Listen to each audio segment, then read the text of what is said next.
recounted the ordeal the MP had to go through in the hands of the judiciary and government functionaries. The former Deputy Finance Minister warned his side will boycott Parliament to accompany James GHOne to court whenever his presence is required in the criminal prosecution, describing the move as persecution. Mr. Speaker, I wish to serve notice that the entire minority group will accompany our colleague to court today and any other day that he is to appear in court. Mr. Speaker, we are solidarizing with our colleague and we will not participate in the business of the House anytime our colleague is in court, and we will be withdrawing from the chamber after this ceremony if the court processes indeed happens today. Majority Leader Osei Mensah-Bonsu refuted claims the Asin North MP is being persecuted by the state. According to the Swami MP, others have equally faced similar fates in the past. Mensah-Bonsu disclosed the newly sworn-in MP will be accorded the needed recognition for the time that he remains in Parliament until the AG determines his fate. He also refuted claims of selective application of the law by Speaker of Parliament Alban Bagbin. He entered this house, rightly or wrongly, but he cultivated friends whilst his stay here lasted. But the Speaker, that is the choice of the people of Asin North, and everybody must respect that whilst it lasts. The rest of it is in the hands of the Attorney General. Mr. Speaker, the rest of it, as we move from here, is in the hands of the Attorney General. Whilst he remains here, we can only embrace him as a member of Parliament, welcome him here to be part of the fraternity whilst it lasts. The Speaker, however, did not take lightly the reference to him by the Swami MP. The former Nadoli Kalio MP asserted he has evidence to back his claim the Attorney General is being selective, since there are MPs in same situation as GHOne who have been left off the hook. To go by the rules, and don't compel me to so direct again. I know when to apply the whip. And so those of you who have decided not to go by my directive and you are breaching the rules, I'm taking note of all of you. And now for the whip, we apply it in various ways. And I can assure you that it will be applied. Honorable member, you are most welcome to the House. You have been elected by the people of Asin North constituency. Addressing the media after proceedings, traditional leaders in the Asin North constituency who came to witness the swearing-in appealed to President Akufo-Addo and his Attorney General to discontinue the criminal trial against their MP to enable him discharge his mandate. Say MPP, your brother Charles, so no winia, never come home near Baku. Sanyura, 30 questions so a winia. I was saying near Kabum, near Baku, Sansa, will be a basse or by Asin of ye. I am come home near Baku, not young back of Ampuntio and Ma Asin of, if you say Asin of, Tama, MP Niwono, yeah, bread, your man is say, into your set on my penny.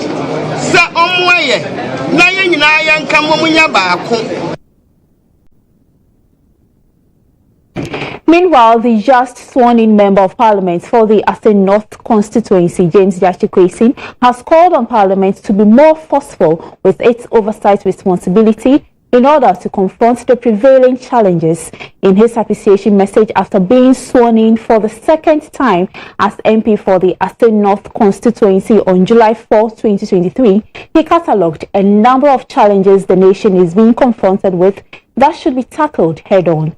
A section of his press statement stated, and I quote, Our country is confronted with many challenges such as massive unemployment, economic bankruptcy, macroeconomic instability, corruption, environmental degradation, declining education standards, and over-politicized state institutions. These challenges call for Parliament to be more assertive in its oversight, lawmaking, and deliberative functions. I pledge to work assiduously with my colleagues in the Minority Caucus to confront these challenges to enhance growth, economic opportunity, shared prosperity, and to advance our march towards equal rights, equal justice, equal citizenship, and equal opportunity for all, James GHToday stated.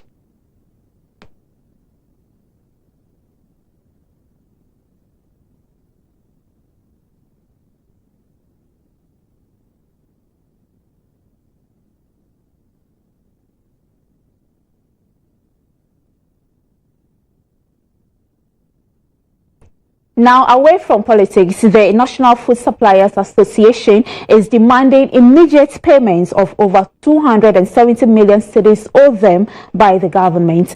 The association picketed at the premises of the National Food Buffer Stock Company, arguing that their action is imperative as the government has failed to settle the over 2 years arrears owed them by its members. Obed Kane has more in this report.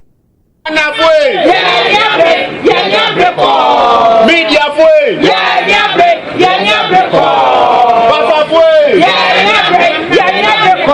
members of the National Food Suppliers Association say until government pays their 270 million cedis owed them as a result of supplies made over 2 years ago, they are going to sleep here. Government is owing us money for the supplies we've done since 2021 till date, running into millions of cities, 270 million. We've done everything possible to get our monies paid to us, which has not yielded any positive results. We had intentions of picketing here on the 13th of last month. There were some interventions which we saw that it was necessary for us to call off the picketing, with the hope that they were going to get us paid before today. Unfortunately, after those interventions were made, that stopped us from picketing here on the 13th of last month. We have not heard anything from government. We undertake supply of foodstuffs. We want our money to be paid. We've exhausted all the reasonable means of collecting our money. We have written to the office of the president. We have written to the Minister of Education. We have written and held meeting in this house. Nothing has come out of those meetings. And no effort is seen to be made for money to be paid to our membership. That's why we are gathered here this morning. We are elderly people, very responsible people. All we are asking is our money. That's all. We are not asking too much. Surprisingly, government is not giving us this money with interest. Government is only going to pay us based on the face value of the vouchers we presented to buffer stock. So why are they not giving us our money for 2 years now? We've worked with them. In an interesting development, President Nana Dankwa Akufo-Addo has commissioned and refurbished the Kwame Nkrumah Memorial Park with a call on the Ministry of Tourism to pay attention to boosting local tourism. The event attracted scores of dignitaries from Ghana and around the world who have been yearning for the reopening of the final resting place of Ghana's first president, Oksajefo Dr. Kwame Nkrumah. The Kwame Nkrumah Memorial Park was established on 1st July 1992 to preserve the legacy of the first president of the Republic. The facility is the final resting place of Kwame Nkrumah and his wife Fathia Nkrumah and has been a major tourist attraction site for people across the world. Years of raising revenue for the state, the facility was closed down for refurbishment in 2021 with a 13 million cedi funding from the World Bank. The refurbished facility has new additions such as an amphitheater, a presidential library, expanded Nkrumah Museum, fountain, a waiting area, and a VIP lounge to receive foreign dignitaries. Addressing the gathering, which included traditional rulers, government officials, foreign dignitaries, family of the first president led by Samia Yaba Nkrumah, members of the CPP, among other personalities. President Nana Akufo-Addo asked the tourism minister to pay more attention to local tourism. This, he says, will help promote national unity. I also entreat the Ministry of Tourism, Arts and Culture and its agencies to step up their domestic tourism drive.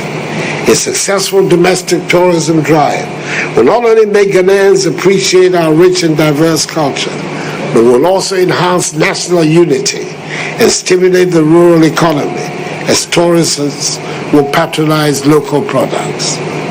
Tourism as an economic activity can spur economic growth and create jobs and prosperity for the people.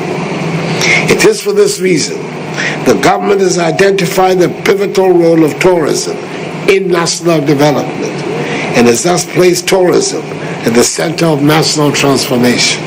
The president urged stakeholders in the tourism industry not to lower the standards in service delivery in order to attract more tourists to Ghana ahead of the December NGH later this year. I urge the Ghana Tourism Authority to work closely with MMDAs such as the Ghana Immigration Service, Police Service, the Diaspora Office of the Presidency, and the Ministry of Foreign Affairs and Regional Integration to ensure smooth and successful December NGH. We cannot afford to lower standards.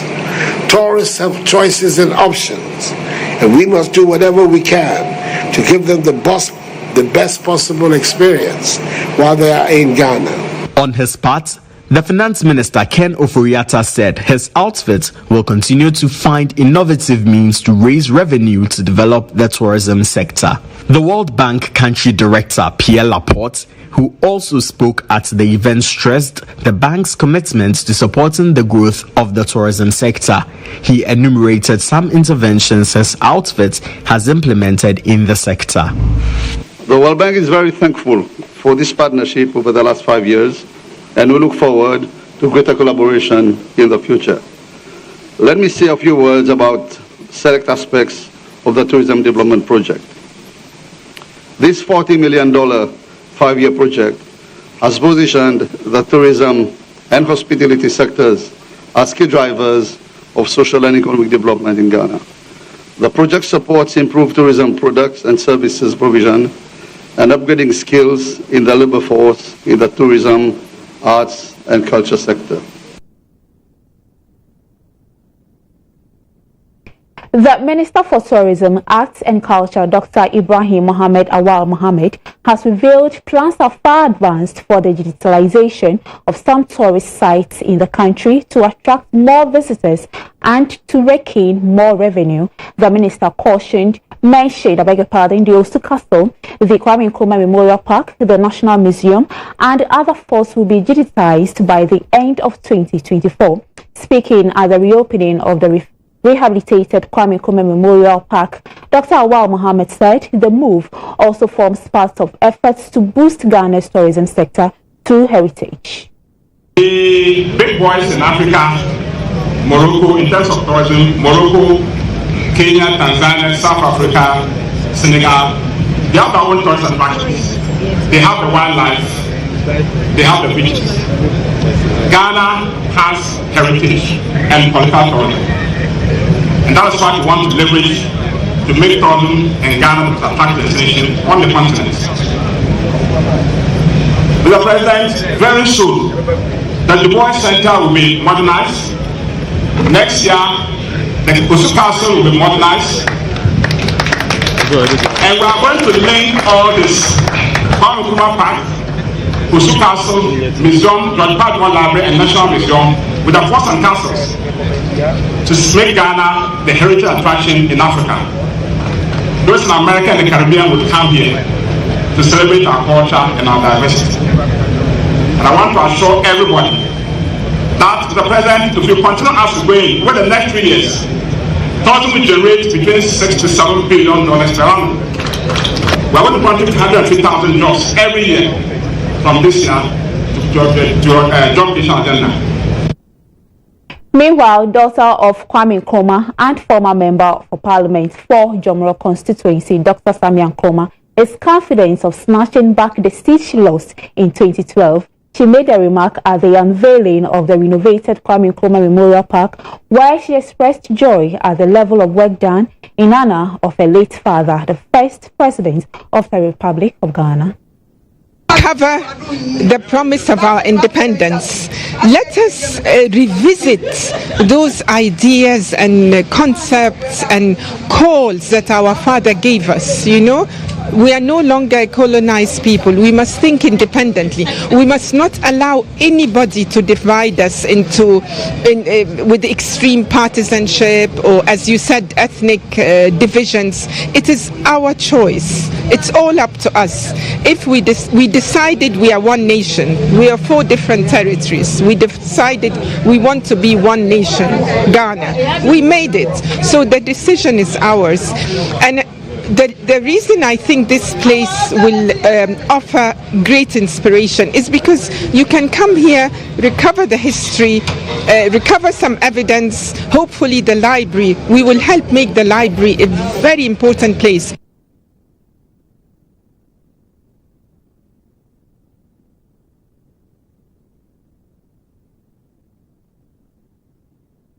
Let's now do some politics as a flag bearer aspirant of the governing New Patriotic Party, Kobina Ejapon, wants delegates of the party to consider electing leaders of substance and not persons who will use money to acquire their votes in the upcoming Congress in November. The former General Secretary of the party wants the delegates to vote for persons with proven principles, values and sacrifices to lead the charge in breaking the 8 in the 2024 elections. He spoke to journalists after taking his stand at the ongoing vetting of the presidential aspirants of the party on Tuesday.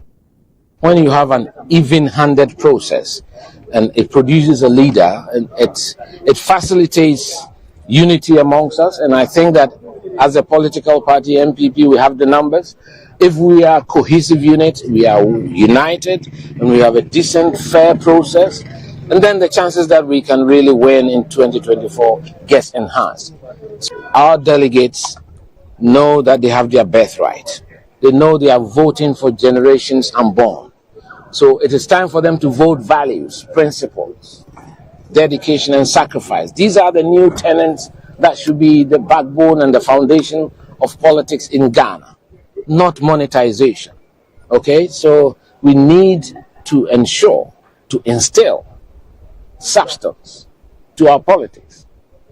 We need to instill goodwill. We need public-spirited individuals who are prepared to die for our country, not to go in there for individual aggrandizement. That's not what I stand for. Everybody knows my record.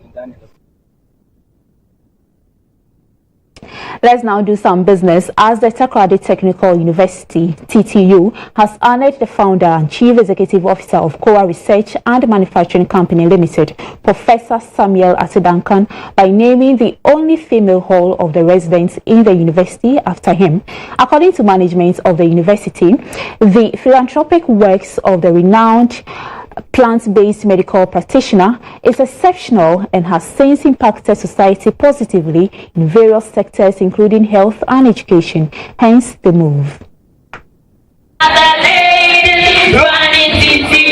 To bridge the gap between industry and academia, KOA Research and Manufacturing Company Limited and Takoradi Technical University have renewed a professional collaboration signed in April 2023 for mutual benefits. The collaboration is intended to have knowledge exchange program between KOA and the TTU. This relationship has gone further to ensure domestic well-being of students are considered. Founder and Chief Executive Officer of KOA Research and Manufacturing Company Limited, Professor Samuel Atudankan, supported the renovation of the only female hall of residence on the TTU campus. At the commissioning of the Professor Duncan Hall, Vice Chancellor of the University, Reverend Professor John Frank Eshen, extolled the exemplary contribution of Professor Duncan to the economic development of the country.